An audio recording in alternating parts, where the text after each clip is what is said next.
This is the OTB Television Network, a service of Capital District Off-Track Betting.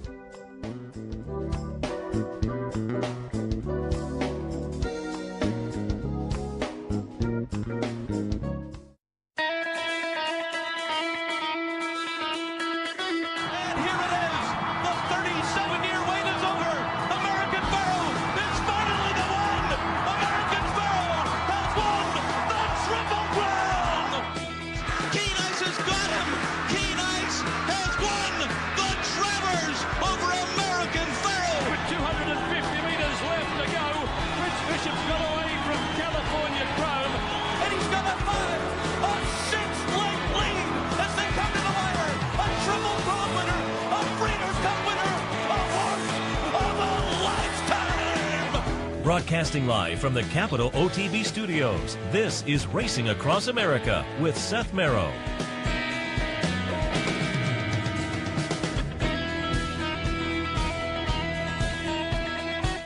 Good Saturday morning. Welcome to Racing Across America. I'm Seth Merrow. Thanks for joining us. Thanks also to our friends at Gulfstream for their sponsorship. Gulfstream Park. Champions start here. Fun Saturday morning because there's some nice stakes action across the country.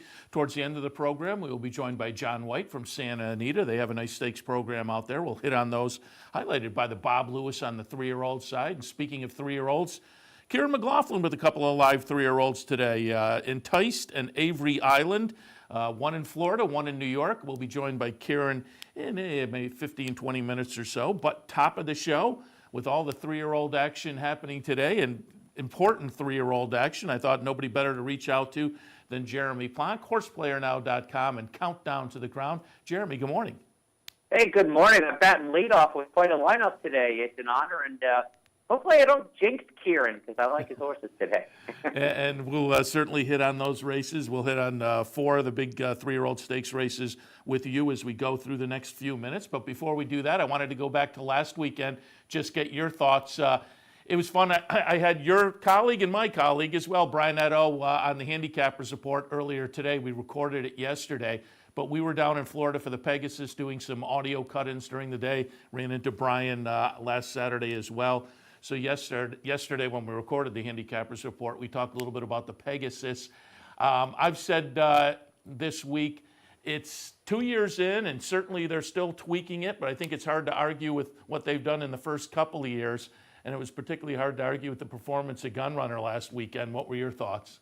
Oh, he was fabulous. And for a 2-year run of races, to have Arrogate versus California Chrome and then to come back the next year with the top 5 finishers of the Breeders' Cup Classic, I'm not sure any race has made such an immediate impact. I mean, Dubai World Cup, similar, when you saw the likes of Cigar kind of right out of the box in those races.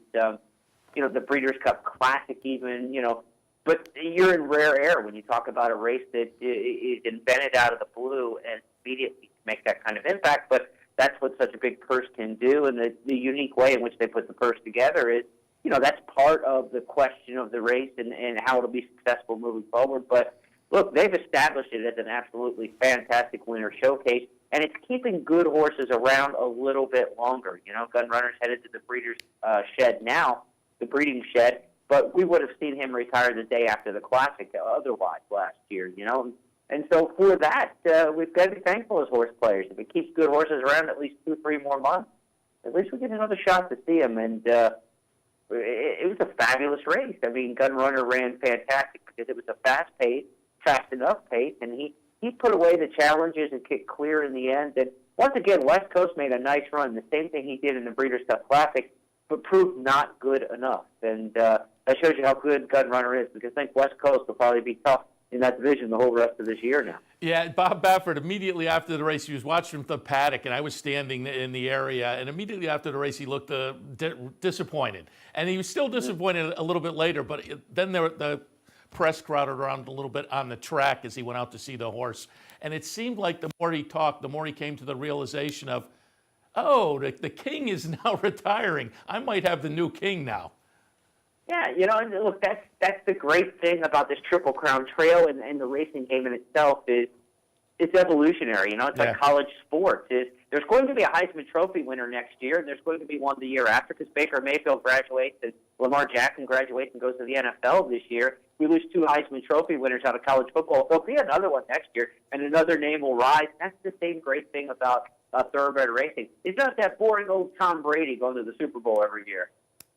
Yeah, it's going to be a fun year, I think, what we saw from West Coast. And we lose Gun Runner, but as you say, it is evolutionary, and part of that evolution is the Triple Crown Trail, and they take some important steps later this afternoon. I wanted to reach out to you and get your thoughts and remind people the Countdown to the Crown package can be found every Friday afternoon, updated at horseplayernow.com. Jeremy does a review of the previous week's 3-year-old action and a preview of what's coming up on the weekend, but I thought we would pick your brain a little bit on some of the stakes. We'll start with the Swale, which is the sprint this afternoon at Gulfstream for the 3-year-olds. Grade 3 event, couple $100,000, 7 furlongs. A more select field than a little bit later on, a smaller field, let's put it that way, than the Holy Bull.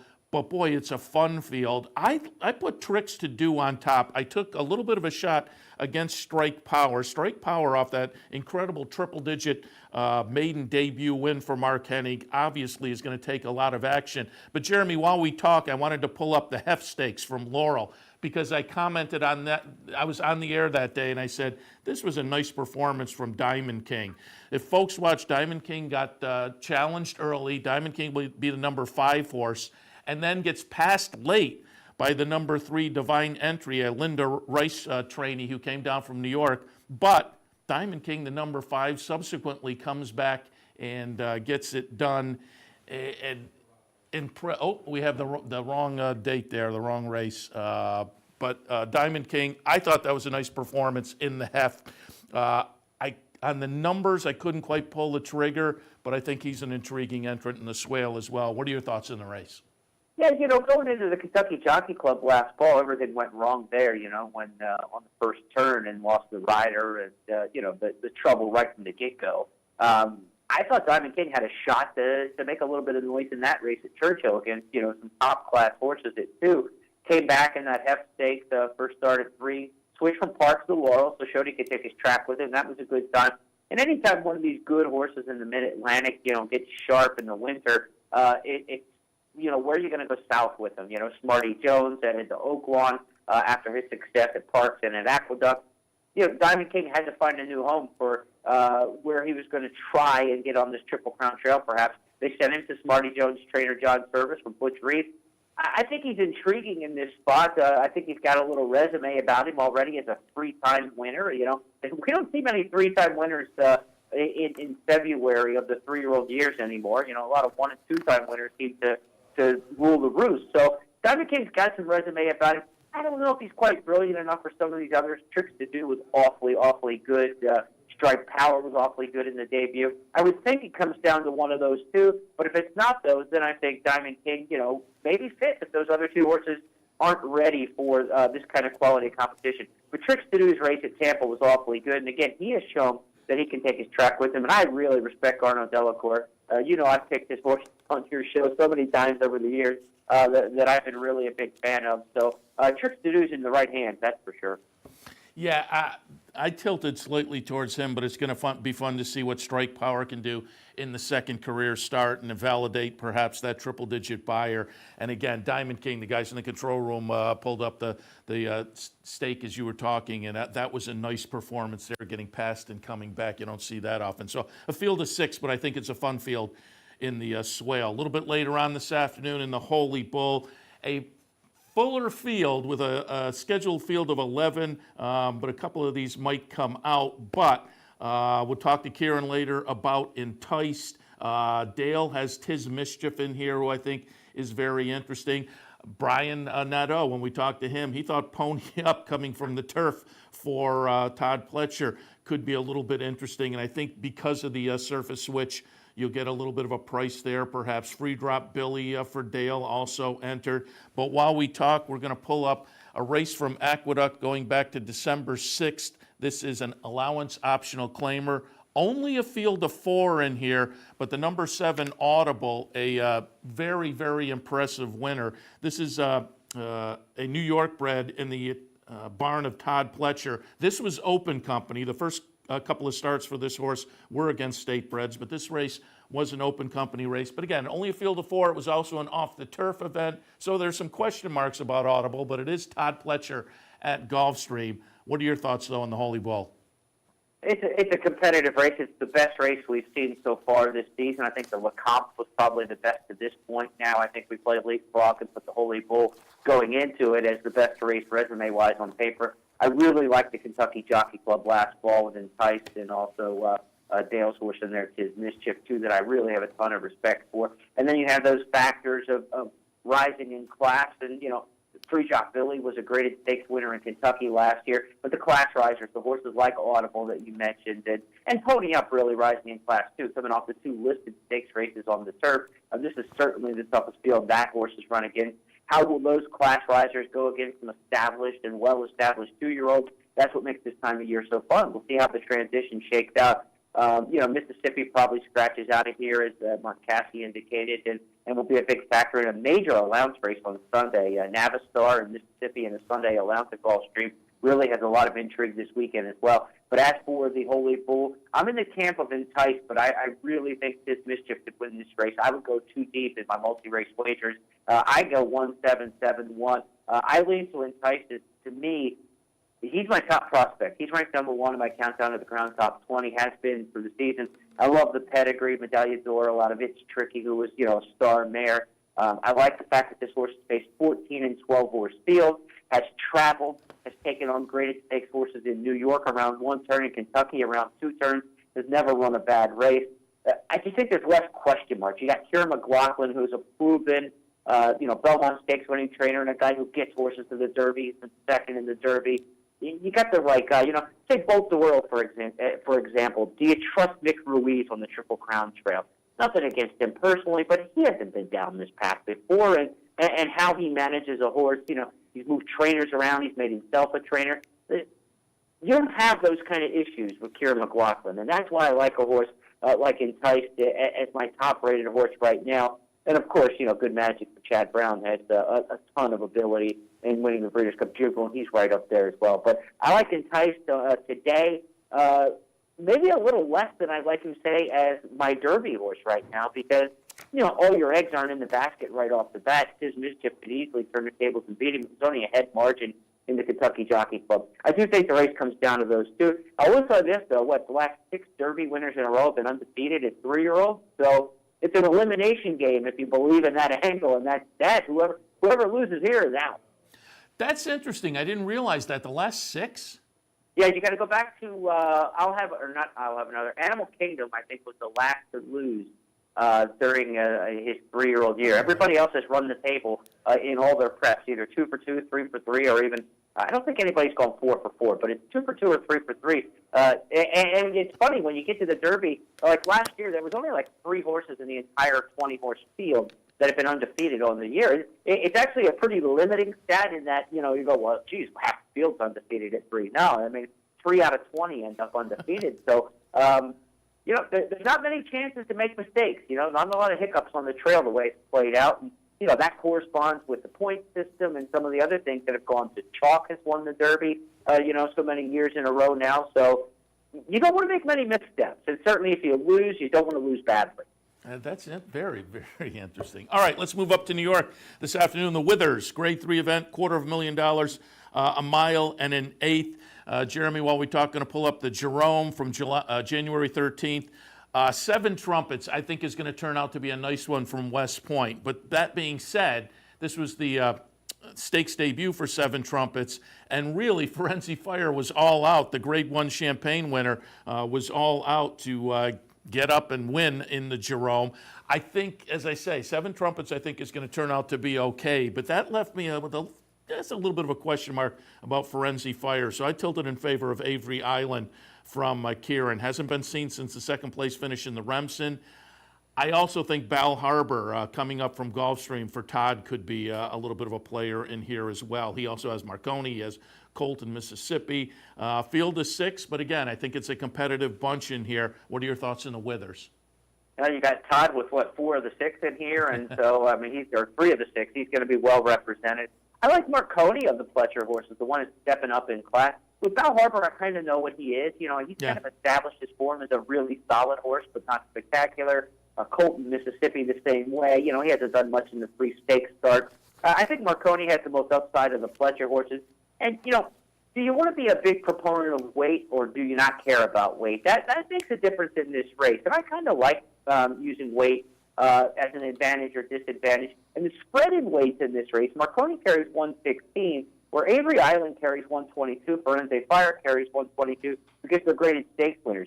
6 pounds over a mile and an eighth. And you got to figure it's going to be a demanding type racetrack at Aqueduct. There's been a lot of, you know, moisture over the last several weeks in the Northeast. And, you know, a demanding, tiring racetrack. Forense Fire was kind of all out, as you mentioned, in the Jerome, kind of looked tired on the back end at a slow race. Got a pretty good late pace figure from Bristow, so maybe it was deceptive that the race was just on a really slow track. But I'm against Forense Fire. I thought Avery Island would absolutely win the Remsen. Disappointed me when running second. I still like Avery Island, but I don't trust him at 2-1, 3-1, that sort of thing. So I'm going to take a shot with Marconi. I don't know what the prices are going to be in this race. I mean, who do you think goes favored in here, Seth? Is Forense Fire going to be favored? Avery Island?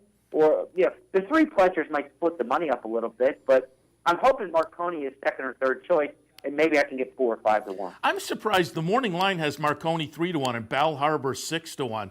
To me, between the two Fletchers, with the experience already, and you may be right that there's more upside for Marconi, but I think bettors are going to look at that experience and go more for Bal Harbour. Yeah, and that could very well be. You know, jockey assignments are always big on these kind of things. Fletcher doesn't ride Manny Franco a ton. He doesn't ride Kendrick Carmouche a ton. Colton, Mississippi is Junior Alvarado. So it's not like a go-to rider for Fletcher during the winter. You can't really lean on a jock and say, okay, I can tell which one he's really leaning towards in here. Maybe Marconi's got the better jock of the three, you know, with Manny Franco riding. So maybe the public follows the rider in here. I happen to think they're going to go back to Forense Fire because he was 2-5 when he won last time. If you win the Jerome at 2-5, he kind of has to get played in the Withers, even though I don't like him much in here. But I think he has to get played, and you know, I'm hoping Avery Island gets played quite a bit too. And, you know, like I said, 3-1 on Marconi's a little light. If I can get 4 or 5, I'm diving into the win pool. He still might pick to win the race either way, but I don't think I really want to bet on him at 2 or 3-1. I wouldn't be surprised if you do tick up a couple of notches with Marconi from the morning line. All right, got a couple of minutes left, but I wanted some thoughts also out at Santa Anita. 2:30 their time. That means about 5:30 here on the East Coast. The Bob Lewis, a mile and a 16th, $150,000 in the Grade 3 event. I thought Peace was interesting in here for Richard Mandela, going to the number fired a couple of starts back at Del Mar. But while we talk, I'm going to pull up the sham, and we're going to pick it up going into the far turn. Keep your eyes on number 5, because the chart comment on Shiver Me Timbers is steadied into lane. And so I'll let folks decide for themselves. Number 5 is Shiver Me Timbers, 7-2 on the morning line for Jerry Hollendorfer, off of this 4th place finish behind McKenzie in the sham. What are your thoughts in this afternoon's Bob Lewis? Yeah. Look, this is not a very good edition of this race. Let's just be honest. And it's a shame because Bob Lewis, one of the great humanitarians and men in the racing game that I had the pleasure to cover for many years. And, you know, a race in his honor, so many great horses he owned over the years, you know, the Flanders and you know, the fantastic Silver Charm and horses like that, the Serena Song. You want a race like this for Bob Lewis to just have star after star in it, and it just doesn't. You know, I mean, there's 6 of the 9 in this race stepping up off the maiden rank. You know, this race just doesn't jump off the page as a star-studded race.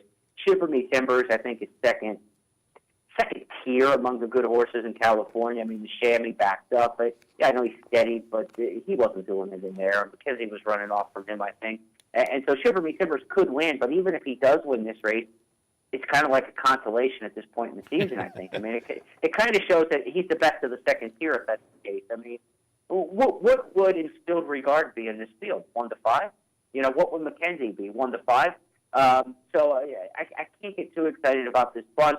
If you are in the camp of Peace or even Regulate, the horse who ran behind Peace last time, do note that it also ran in that maiden race on December 30th, came back and won yesterday at Stafford. In a maiden special at Santa Anita, so maybe the form got flattered a little bit for Peace. But I got to tell you, Visually, I didn't like that race. On the clock, I didn't like that race from December 30th, so I'm against those horses today. I defaulted into Inscom, the horse going turf to dirt. Will he like the main track? I'm not 100% sure about that. There is some pedigree influence on the dam side that would tell you that maybe he will like the dirt. His career debut was just draw a line through it with a trouble trip. But note, he was 4-5 on the dirt at Los Al in his career debut back in September. So somebody thought he could run on the dirt at some point, and that had to be from Corning. So I'm going to give Inscom a shot in here for Simon Callahan and Kaleem Shaw, but I don't like this race at all. And I can't imagine, no matter who wins this race in the Lewis, those horses would not be contenders to me in the San Felipe next up. And folks can find your recaps of all these stakes races again next Friday when Countdown to the Crown is updated. Go to horseplayernow.com. Jeremy, as always, we appreciate the visit, and we will continue to check in as the Derby Trail counts down and we get closer to the big Triple Crown, which highlights that 3-year-old season. Jeremy, appreciate it.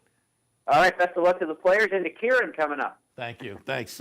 Jeremy Plonk, horseplayernow.com, Countdown to the Crown, and much, much more. We'll take our break, and yes, it's been alluded to, Kiaren McLaughlin right around the corner. A couple of big 3-year-olds this afternoon. Stay tuned. I didn't hear what you said. It may be cold in the Northeast, but in South Florida, the action's hot. This winter, be part of the championship meet at Gulfstream Park, where the fields are deep and the payouts are big. With some of the most competitive turf racing in America, Gulfstream Park is your winter destination for the finest in championship thoroughbred horse racing. And if you're looking for the top jockeys and best trainers, you'll find them all at Gulfstream Park. So play it today. Gulfstream Park. Champions start here. What if there was a way to become a better horse player, to have a better knowledge of the game, to be more successful? What if there were a way to take what you've learned, what you know, and make better decisions, better choices, to know how to connect the dots? In horse racing, knowledge is a powerful tool, but not the only tool. Race results and replays, past performances and live streaming, wagering from all your digital devices. These too are important tools, and you'll find them all right here at Capital OTB. Capital OTB. Become a better horse player. In a recent study of some of the top online wagering sites, Capital OTB won big in total player rewards, far surpassing some of the best-known wagering sites in America. While other rewards programs simply offer you points redeemable for gift cards, Capital OTB's rebates are paid to you in actual cash. Plus, Capital OTB gives you full and immediate access to your money. So if all you're getting now are points and gift cards, join Capital OTB Player Rewards today and get cash back. Visit CapitalOTBBet.com and sign up today. This is Racing Across America with Seth Merrow.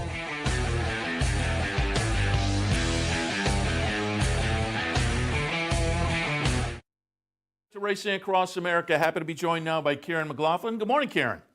Good morning. Are you at Palmettos as we speak? Yes, we just worked a couple on the turf. Nice. What's the weather like down there? It's nice, a little overcast, but nice, 70 degrees. But supposedly it rained at Gulfstream last night or this morning, but maybe it's out of there now. Very good. And speaking of the weather, before we get to the races, I just want to touch on this because everybody thinks, and rightly so, trainers are kind of 24/7, 365. It's that kind of a job, but every once in a while you get to take a little time off. And I thought I remembered this, and last night I kind of scrolled down your Twitter feed, and we pulled up a picture from around Thanksgiving time, you and your lovely wife in front of some tiki huts. You took a cruise. How was the cruise? It was great. It was celebrating my mother's 80th birthday. So there was 25 McLaughlins on the ship, and we all survived well. I've never taken a cruise. Is that fun? Oh, it's great. I love them. Yeah, we've been on probably a dozen of them in our life, but we like them. Yeah, nice. And I'm envious just looking at the picture. As I said, we pulled it up there, standing out on the beach. So, yeah, I get a little time off, recharge the batteries. All right, let's talk. A couple of nice 3-year-olds making their seasonal debuts today in Florida and in New York. Let's start with Enticed, the Holy Bull this afternoon at Gulfstream. Enticed 3 starts so far in the career, a couple of wins and a third-place finish. While we talk, we're going to pull up the Kentucky Jockey Club from last November 25th. Enticed is going to be the number 6 horse here. Just gets the win by a head over the Dale Romans horse, Tis Mischief, who's also entered this afternoon in the Holy Bull. Fill us in on how Enticed came out of this race and has progressed from the end of that 2-year-old campaign into this afternoon's start. He's a real classy colt. He does everything right. Big, strong colt, and he's worked every week since we started working him, pointing for this race, and everything, all systems are go. We drew well down inside because outside's a negative, going a mile 16th at Gulfstream, but the weight is also a negative for us. We're giving 6 pounds to the horse that we beat ahead at Churchill last time, so I'm disappointed in the weights the way they are when they're, just for the 3-year-olds and the point system. If there's points involved in a race, I feel like we should have equal weights. We're trying to get the 20 best horses to the first Saturday in May, and it's not, fair to some horses to be getting 6 pounds and given 6 pounds. Yeah, I heard, I read a Q&A with you where you made that comment, and you mentioned Avery Island, who we'll talk about in a few minutes, but you win the Nashua, which isn't a points race, and obviously with the win, you get added weight going into the Remsen, and that is a points race. I hadn't thought about it before, but it is a little bit unfair that you get penalized in a points race for having some success in racing your horse. Right, it's based on money. Yeah. And it used to be if it was graded stake earnings, great, no problem. We got a lot of graded earnings by winning the Nashua, but it's on points now. And I just feel like that going to the Kentucky Derby, we're trying to get the 20 best horses in the race. And the point system has worked very well since it's been introduced 5 years ago or so, 6 years ago. I think the favorites have been winning and right there every time. So it works well, but I just feel like that they could adjust a little bit the racetracks on these point races. Yeah, I hadn't even thought about that, but it is a very interesting point. Maybe they could tweak it a little bit. Pulled up, speaking of your Twitter feed, pulled up a picture of Enticed from a couple of days ago. Give us a feel for since the end of the 2-year-old season, and again, his official birthday is March. They all turn 3 on January 1st because of the industry, but he doesn't turn 3 officially until March. But give us a little feeling from that win in the Kentucky Jockey Club. Has he matured? Has that been shown to you? And do you see that physically and or mentally? Well, no, I don't feel like he's any different, which is a positive. He's very classy, does everything right. He always has. And out of It's Tricky, we might remember her in New York, some people. Sure. She was a little tricky and dropped the rider in the winner's circle, and she wasn't easy. So I'm glad that he's the same and no changes because he's real classy and does everything right. All right, let's move on to the Withers this afternoon up in New York. You have Avery Island in there. As I said a moment ago, won the Nashua, came back and ran second in the Remsen behind Catholic Boy. We're going to watch that race. Number 5 will be Catholic Boy. Number 3 will be Avery Island. Avery Island, 4 starts, couple of wins, and a second-place finish. The win in the Remsen, the Grade 2, and then the win in the Nashua, the Grade 2, and now the second we're watching here in the Grade 2. So he had a couple of nice stakes performances to end the 2-year-old season. How has he progressed from that Remsen to this afternoon in the Withers? Well, we feel like he's improved where Enticed didn't really need to improve, but Avery Island has gotten better and better. He's working really well, and he's doing everything right. And we feel like, he's doing great since he last ran in the Remsen. And that's why we sent him back there, because he's run twice at Aqueduct and had a first and second on the new outer track at Aqueduct, which is a little different than the inner that we used to have. So he's doing very well. And again, he's giving weight to all except one horse, the Grade 1 winner. Freezing Fire is in with us at 122, but he's doing great, and I heard we got a nice scratch in California Night because he was outside speed. We weren't sure what was going to happen there, so with him scratching, we'll probably find ourselves on the lead. I think we have a shot pulled up again via Twitter, a shot of Avery Island working just a couple of days ago down at Palmettos. Will the game plan be after the race to ship back to Florida with him? Yes, most likely we will, just because of uninterrupted training and the weather. So we probably will bring him back because we're not sure where we're going to go for his next start either. The Gotham turns back to a mile, and we want to not do that, so we're not sure where our next race will be.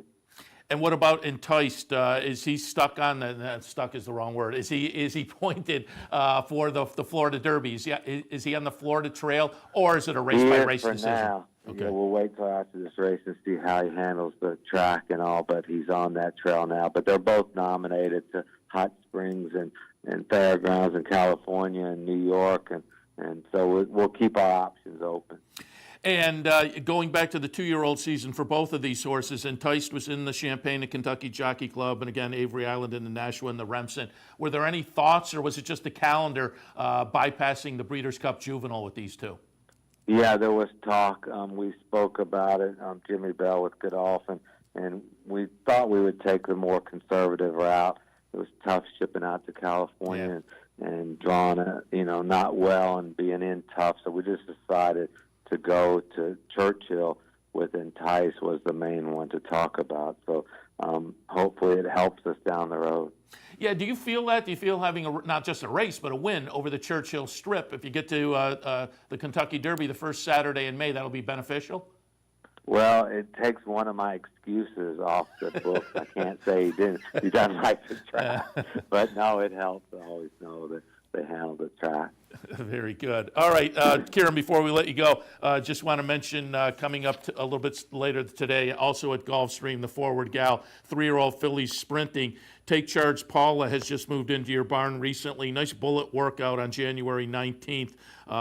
It looks like a nice, very competitive field. But your thoughts for Take Charge Paula in the Forward Gal. And while we talk, we're going to pull up from her the House Party. She's going to be the number 9 horse here, winning back on December 9th. She's been off since then, but as I say, has moved into your barn. Nice bullet workout a few days ago. Your thoughts this afternoon on Take Charge Paula? Yeah, she trains very well, does everything right. Kelly Breen did a great job with her, winning 3 stakes and a second in the Matron and graded stake. So the 7 furlongs, shouldn't be a problem. We're hopeful that she can win this graded stake to help her value. New owner Peter Deutsch purchased her and moved her to us, so we're excited about it. She's doing very well.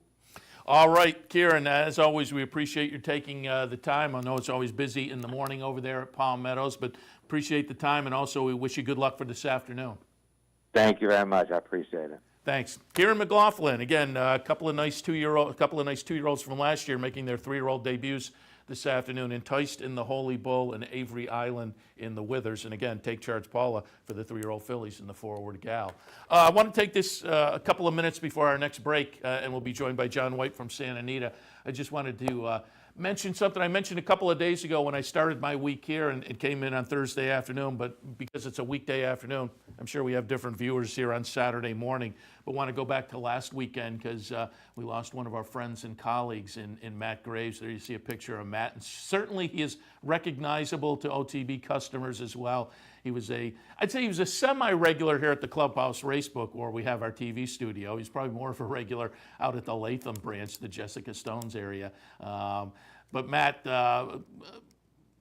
regular up in the press box, even after retiring from the Times Union, he would help them out quite a bit on big days. You would see Matt up in the press box.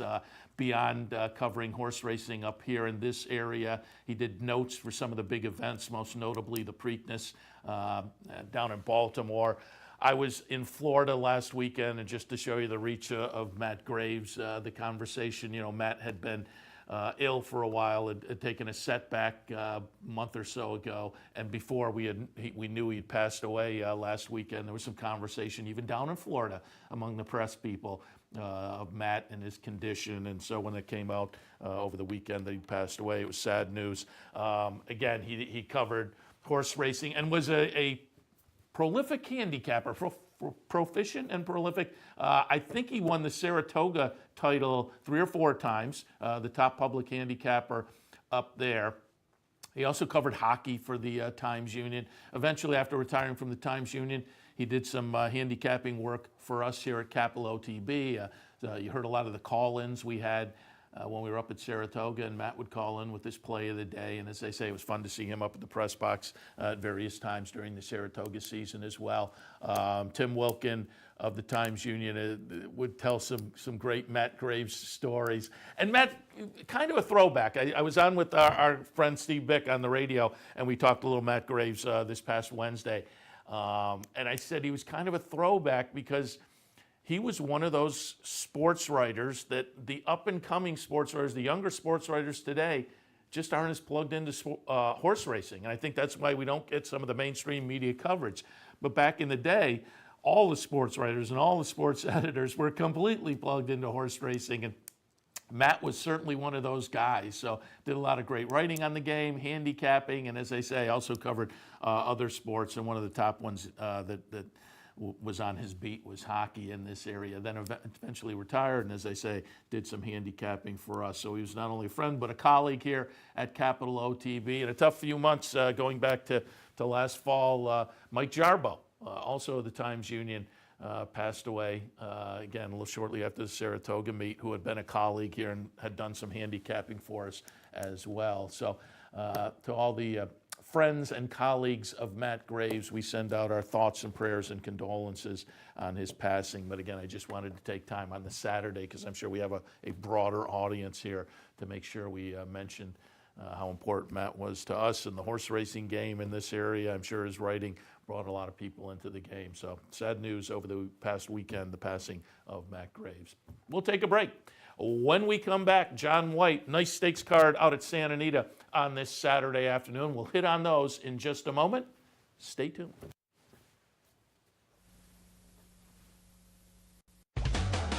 This is Racing Across America with Seth Merrow.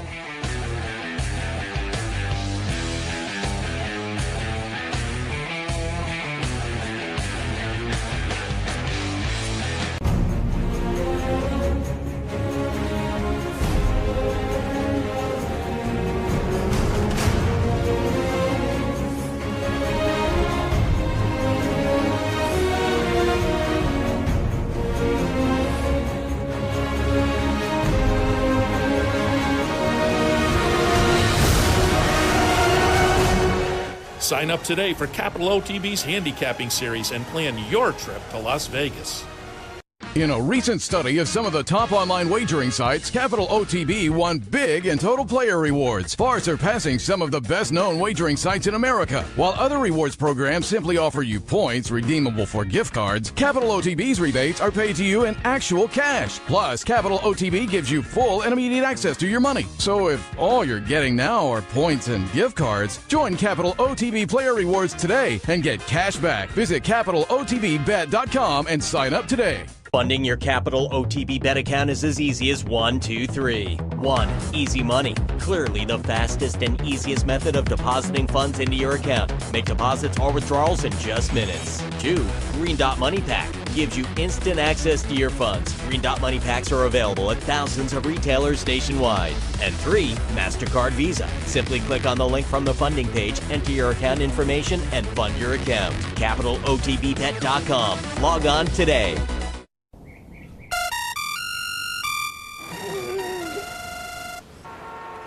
Come on. I want sales reports on my desk by Monday. Whoops. My bad. Love racing? RTN brings you every live simulcast on your home television, plus live video streaming and race replays on your PC and mobile devices. To order, visit rtn.tv. RTN, a breed apart. Welcome back to Racing Across America on this Saturday morning. As promised before the break, joined now by our friend John White from Santa Anita. Good morning, John. Good morning, Seth. Always happy to talk to you, and always happy to talk to you on a big racing day, and it is one of those out at Santa Anita. Before we get into the specifics, you and I talked a little bit, but update the audience on the weather. Absolutely beautiful here. We should be right around 80 degrees this afternoon at the Great Race Place, Santa Anita Park. And before we get into the action, I've been asking everybody, and I'll get your thoughts. What did you think of Gun Runner last weekend? absolutely fabulous. What a horse. Boy, you know, when we think of these horses that come back from Dubai sometimes and, you know, kind of take a downturn, and a great illustration of that would be Arrogate, who never won again. Boy, the opposite here with Gunrunner. He came back from Dubai and just ran the table. And you've got to say, this is an example, Seth, where it really is too bad to me when we don't get a 3-year-old to go on and run as a 4-year-old or a 5-year-old, because you think of American Pharoah, what he might have been able to do beyond his 3-year-old campaign. To me, the biggest one I lament along those lines was Secretariat. I just really, by mouth waters at what he might have been able to do as a 4-year-old. But fortunately, we got to see Gunrunner compete past his 3-year-old campaign, and we also did back in the day with Triple Crown winners, Seattle Slew, and Affirmed, and even Spectacular Bid, who I consider to be one of the all-time greats. But you could see what Spectacular Bid was able to do as a 4-year-old, and we saw what Gunrunner was able to do in 2017. And gee, what a horse! Yeah, he just seemed to be getting better. You know, and better. Seth, I want to mention too. You know, I was a big fan of his sire, Candy Ride, and Candy Ride ran a phenomenal race, broke the track record when he won the 1.25 Mile Pacific Classic, and he defeated Medaglia d'Oro. Think of those two future sires that met in that Pacific Classic back in the day. Candy Ride, who kept his undefeated record intact, but unfortunately never raced again after winning that Pacific Classic under Julie Crone, and then Medaglia d'Oro, who was the runner-up in that race and has turned out to be absolutely a tremendous sire. Yeah, both of them. Candy Ride's one of those that I always think of as siring some precocious runners as well. But you see, they go on to do very well later in the career also. All right, let's jump into some of the stakes action this afternoon. And this is kind of fun. It's a short field, but when you get a champion coming back late January, early February, that's always nice. Palos Verdes, the Grade 2 event, they're sprinting 6 furlongs in race 3 at Santa Anita this afternoon. Roy H. is in here for the seasonal debut. Comes out of the Breeders' Cup Sprint win, and we're going to go back and look at that back on November 4th at Del Mar. The number 8 will be Roy H. Finishing third in here will be Mind Your Biscuits. Second is Imperial Hint. But again, just the comeback. And I'll throw in, it'll be a nice story and a nice win for Peter Miller because, of course, at the Eclipse Awards the other night, he was representing the folks at San Luis Rey, and so it just kind of all folds in there nicely with Roy H. this afternoon, the Palos Verdes. Well, certainly he's going to be a heavy favorite. I made him a 3-5 favorite on the morning line. He could very easily go maybe even shorter than that, and but he's going to be a sure price any way you slice it, and deservedly so. Not only was he the champion male sprinter of 2017, but if not for some bad luck, he would have, I think, been 6 for 6 last year. His only loss was in the Grade 1 Bing Crosby at Del Mar, and he got practically taken out to the Pacific Ocean by Drafong, who had unseated the rider at the start, and without the rider blew the turn and carried Roy H. way out, like I say, almost into the ocean.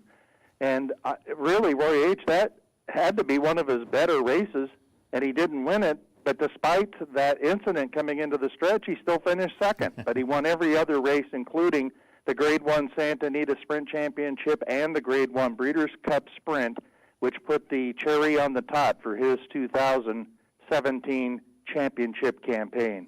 Yeah, it's fun to see, as I say, a champion come back at this time of the year. So it's a short field, but he makes it kind of special. And just before we go on, give us a little update. The San Luis Rey folks who are affected, are things kind of normalizing at least a little bit for them out there now? Well, they're trying. I mean, it's going to take some time. There's just no getting around it. I mean, that was such a catastrophic situation. And so, you know, you don't snap your fingers and get things back, you know, to the way they were, but they're working hard at it, and, you know, in time, you know, I know Peter Miller feels it's such a special place, which he articulated at the Eclipse Awards, so, and I did want to say Americanize, you know, one thing about Roy H., he is coming off the layoff, he is coming out of the Breeders' Cup, and through the years, you know, we've seen a number of Breeders' Cup winners. You have to run so hard to win a Breeders' Cup that it's kind of been something of a play for a lot of bettors because the Breeders' Cup winners really do get overbet. And Roy H. is going to get heavily bet today. There's no question about that. So if you're kind of looking at one to maybe knock him off if he just isn't quite up to his winning form today, American Eyes, to me, he looked so good winning the Damascus late last year, and then I thought ran a respectable fourth behind Sharp Azteca, Mind Your Biscuits, and Practical Joke. Those are three outstanding sprinters that finished ahead of American Eyes in the Cigar Mile at Aqueduct. And then last time out in the Grade 3 Midnight Loot, American Eyes was a solid even money favorite, and it was somewhat disappointing for him to lose. But even there, Silent Bird's a pretty darn nice sprinter, as is Tough Sunday, who was the runner-up there. So American Eyes has shown enough good form, I think, that he should not be taken lightly. And I will toss in, it's counterintuitive, but I'll see it. You and I have watched a lot of races, and I'll see if you have the same thought. It's counterintuitive, but strange things happen in small fields. Yes. You know who told me that once and used to dread short fields was Bobby Frankel, and especially on the turf. He used to sit there and just practically pull his hair out if you had like a 5-horse field at a Grade 1 race on the turf, and somehow Frankel would have like a 4 to 5 favorite in there, and the horse would have absolutely a nightmare trip. And it really...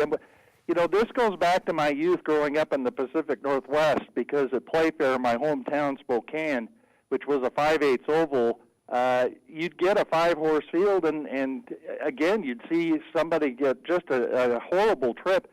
But people have a phrase for it, and oftentimes the short fields turn into kind of riders' races or jockeys' races, to where, you know, everybody's just so tactical and kind of almost outthinks each other and so forth. So you make a great point there, Seth. Yeah, it's very funny. As I say, it's counterintuitive, but you see it time and time again. All right, the 5th race this afternoon at Santa Anita, 2:30 your time. It'll go off about 5:30 our time here on the East Coast. The Bob Lewis Grade 3 event for the 3-year-olds, going 1 mile and a 16th. We had Jeremy Plonk on a little bit earlier, and for that interview, I pulled up Shiver Me Timbers in the Sham because he had some trouble there. The Jerry Hollendorfer runner finished 4th behind McKinsey. For your interview, I thought we'd pull up the maiden special win for Peace. That goes back to December 30th. You've made Peace kind of a lukewarm 3-1 favorite on the morning line, 7-2 for Shiver Me Timbers just behind. But Peace is going to be the number 1 horse here, wins by a chart margin of 3/4 of a length at 3-5. What was a little more attractive to me was that race 2 back, a close-up second-place finish, but the 88 Buyer, that race 2 back, attracted my attention. So I'm kind of tilting towards Peace, but what are your thoughts on the Bob Lewis? Well, people have been knocking Peace because the race wasn't faster that he won, but all of a sudden that race doesn't look so bad after what we saw at Santa Anita yesterday, because Restoring Hope finished 3rd in that race. It came back to win very nicely yesterday for Bob Baffert. So while people have been really down on Peace in terms of saying, you know, that wasn't that much of a race, you know, the track seemed to be quite dull that day, and I think that had a big effect on maybe why that race wasn't faster and why the Buyer speed figure didn't come up better than the 76. I think that's kind of an anomaly. I think 88, something in that realm, would have been actually more of a true reflection. So I'm not that bothered by the one race at low Buyer. And it is interesting that Hall of Fame trainer Richard Mandela is adding the blinkers off of Victory for Peace today. Both Mike Smith and Flavian Pratt have talked to Mandela and said that they think that he could very likely need blinkers to focus a little better. Favoritism to me could go either way. This is a rematch of a race in which the Silver Me Timbers won in a photo finish at Del Mar by a head. And Shiver Me Timbers is coming out of the better race, the Grade 3 Sham. He was disappointing in that race, but again, he was running against McKinsey, who is certainly one of the leading 3-year-old males that we have in Southern California. So one horse that I think might get bet down somewhat from what I have on the boarding line, and actually, number 1, Ayakara, has been kind of a highly regarded colt. I actually started off thinking of making him 12-1, then I came down to 10, and then I came down to 8. He may go lower than the 8 because he was given out this morning by Alan Benowitz of the Thoroughgraph sheets, and I have such respect for the Thoroughgraph people. And so this could be a sheets play, Ayakara. So don't be surprised if you see some money being bet on Ayakara today. For me, I feel like you got to kind of take a wait-and-see attitude with him. They're focusing on his Grade 1 front runner where he got an 81 buyer, but he was well beaten by Bolt d'Oro that day. Bolt d'Oro ran a freakish race, and I think Ayakara kind of, rode the coattails of that in the speed figure department a little bit, even though he was beaten more than 13 lengths. But Ayakara, we'll just have to kind of wait and see. But he might be something of a wise guy horse today. He's adding blinkers, too, so maybe that will be the key, and it will bring forth some improvement for him. So it's interesting that what Ayakara and Peace both have in common is the fact they're both by Violence, who I think is a really up-and-coming sire. And by the way, Violence is by Medaglia d'Oro, who we talked about, running second in that Pacific Classic to Candy Ride. But Ayakara and Peace are both adding blinkers today. So both by the same sire, both adding blinkers. Yeah, interesting. Also pulled up your online column, have it linked over on Equidaily, and I just wanted to touch on your current Derby top 10. McKinsey, Instilled Regard, and Good Magic, 1, 2, 3. So McKinsey on top for you. And Bolt d'Oro fourth. He's certainly one of the big ones at this point as well. Certainly Good Magic and Bolt d'Oro, the fact that they're back now working, I had them a little lower, and I've moved them back up because of the fact they are back in training and back on the work tab. But I'm big on the McKinsey bandwagon, so I'm crossing my fingers on him. I have the future book, so a bit of a certainly rooting interest for me on that front. So. But, then later we've got that San Marcos coming up at Santa Anita, 1.25 miles on the turf, and I'll be kind of surprised if the winner isn't one of two horses. The horse I made the 9-5 morning line favorite, who's just in excellent form and is a really nice grass horse, and that's In the Post, trained by Jeff Mullins. Yeah, let me just jump in for a second here because we do have a replay of the San Gabriel, so folks can see both It's In the Post and Flamboyant. They're going to run 1-2 here. It's In the Post is going to be the number 8, Flamboyant the number 1 in this San Gabriel. That was back on January 6th. And so, again, you've installed It's In the Post off of that win as the 9-5 morning line favorite. Go ahead, continue. Yes, so he was the 2-1 favorite in that race, and, really won it very nicely, I thought. I mean, he won by a length and a quarter. It was rather convincing in the win. But number 4, Isotherm in the San Marcos, who was 5th in the San Marcos, but he hadn't raced since March. And he ran like a horse that really needed the race. And I think you're going to see Isotherm quite possibly move up quite a bit off of that 2018 debut and maybe give It's In the Post a much more of a battle this time, maybe even turn the tables. Interestingly, Isotherm is the defending winner of this race. He won the San Marcos last year. And also a former winner of this race is Flamboyant. But the problem with Flamboyant for me is it's been a long, long time since he's won. He keeps firing. He finishes 2nd, 3rd, and 4th all the time. But he just hasn't been able to get into that winner's circle. So I respect Flamboyant. He was a strong closing 2nd in the San Gabriel. Now he gets more distance. But he's certainly a contender. But until Flamboyant starts winning, to me, he's the kind that you kind of take a stand against. So for me, I'll be surprised if the winner is not either It's In the Post or Isotherm. Yeah, Isotherm, owned by Matthew Shera, who we're familiar with over here on the East Coast, but now he's transferred this one to the West Coast. But he's, usually in the PPs you don't look at the owners, but there's a few in New York. Michael Dubb. In Kentucky you have to look at Ken Ramsey. But Matthew Shera is one of those guys over the past season and a half that you have to pay attention to on the owner side of things. All right, let's move on to the San Pasqual. This to me is a nice little race. Obviously, you're missing a couple of the older division players from the West Coast who ran last week in Florida, collected in West Coast, but I still think it's a good conglomeration of players in here. Accelerate for John Sadler. This horse fires a lot of triple-digit buyer numbers, but I pulled up the Awesome again, going back to September 30th. We're going to watch the number 6 Muptahij get it done here. This is 3 races back. Subsequently went in the Breeders' Cup Classic and ran 8th, followed up in the Native Diver and ran 3rd. But this may show a little horse for a course angle because this is the only start over the Santa Anita Strip, and Muptahij gets it done in here. As you see, again, number 6 horse. And I think this is also a setup for a move to Dubai. So I think the Bob Baffert horse is kind of intriguing in the San Pasquale this afternoon. What are your thoughts? Well, I made Move to Heege the second favorite on the morning. He could go favorite. In fact, favoritism is really up in the air. There's several candidates for favoritism. But Move to Heege, the race you're showing, he did add blinkers for that race also, and that seemed to be a plus for him. And you're not going to hold the Breeders' Cup Classic against him because of the competition. Again, he was facing Gunrunner, so, and the likes of Collected and West Coast. And then last time in the Native Diver, you know, he was coming out of the Breeders' Cup, maybe a little bit of a letdown there, and he was coming back kind of fast out of the Breeders' Cup. Now he's fresh coming into this race, so there's no question he's a major player. And as you point out, he's 1-for-1 at Santa Anita. But the horse I made the slight favorite, and he might go favorite, he might not, is top of the game on the outside, but he's 4-for-4 at Santa Anita.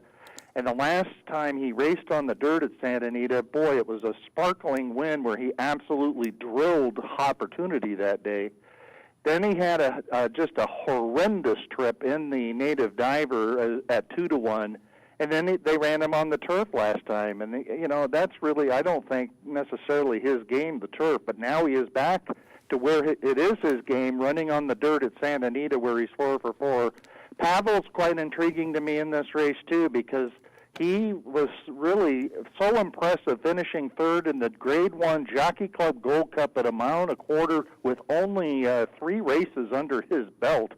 Actually, in the Jim Dandy, he finished fourth, and he split the winners of the Kentucky Derby and Preakness in that race with only a maiden sprint win under his belt. So I know how much that owner Paul Redham and trainer Doug O'Neill think that this is such a quality colt. And yes, he disappointed in the Malibu last time as the 5-2 favorite, but that was sprinting. And now he's back routing. He's going 1 1/8.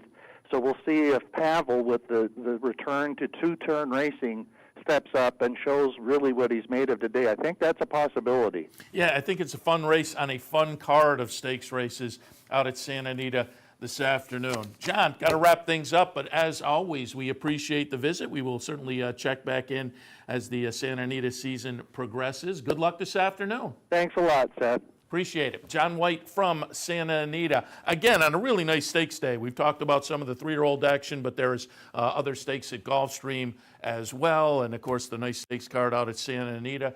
Really a fun Saturday lined up. So thanks to John White from Santa Anita. Kiaren McLaughlin, who has enticed in Avery Island, among the 3-year-olds facing off on the early Derby Trail steps this afternoon. And we talked with Jeremy Plonk at the top of the show, Countdown to the Crown, horseplayernow.com, and much more. But we hit on some of the 3-year-old action with him. So hopefully you're lined up with at least some ideas for some of the stakes action this afternoon. I'm going to step out right now. We'll come back in an hour and a half or so to join you for OTB Live and look at some of that live racing action. Before we do want to remind you of some of the promos and events here at Capital OTB. Today, there's a $100 online knockout challenge. If you'd like to find out how you can participate, swing by capitalotb.com for more info there. Tomorrow, here at the Clubhouse Racebook, there is a $100 win-a-bet contest that's tied in, of course, to the big game. I can't say Super Bowl. I cannot say that, but it's the big game. I guess it's a copyright thing. Now even commercials are referring to the big game. But that's here at the Clubhouse Racebook, 711 Central Avenue in Albany. We do have the $100 win-a-bet contest tomorrow. All the racing action, of course. Bet 50, get 50 continues through the month of February. Bet $50 into a new account. You get $50 put in when you bet before the end of the month, and you get to enjoy all the bells and whistles of a Capital OTB bet account. Also, I want you to mark your calendar because Friday, the bankroll returns here at the Clubhouse Racebook. I will have a bankroll to play on behalf of, it's usually 30 to 35 people, randomly selected, people here at the Racebook and some online people and whatnot. Check the website to find out how you can participate and perhaps become a member of the team. The last couple of times I've kind of whiffed.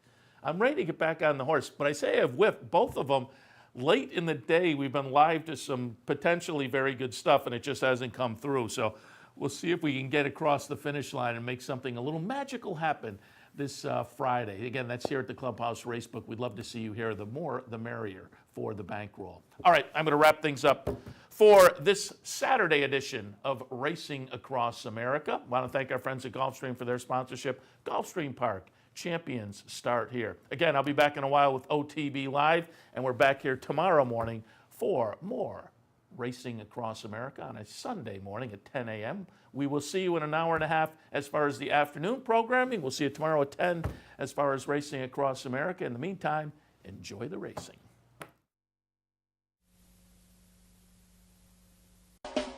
You're watching OTB TV, a service of Capital Off Track Betting.